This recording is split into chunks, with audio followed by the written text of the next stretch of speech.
The old silent films of the 20s. The technology seems ancient now, but they were watched at home on 16mm projectors. The same format that captured America's home life starting back in 1923 with the Cine Kodak 16 and the Bell & Howell Filmo.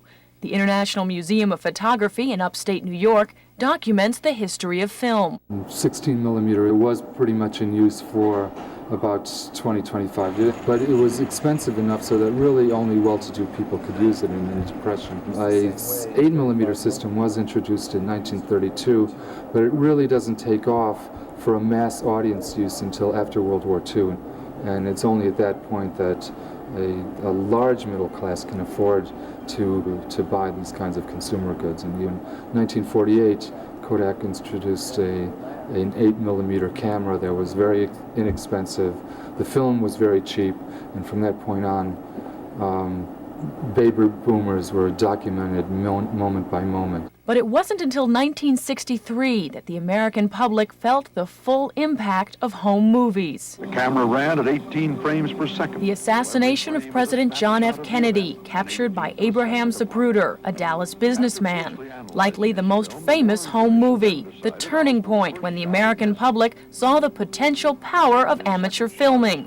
With that piqued interest, the transition from home movies to home video seemed only natural.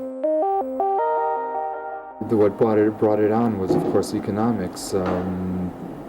Producing video is much cheaper than producing film. That affordability and the ease of today's high-tech equipment has in effect made every video camera owner a potential news photographer. The turning point for us was in 1985 when the tornadoes came through here, and we were able to get some home videotape that some guy over in Pennsylvania shot of the tornado literally going right through his backyard.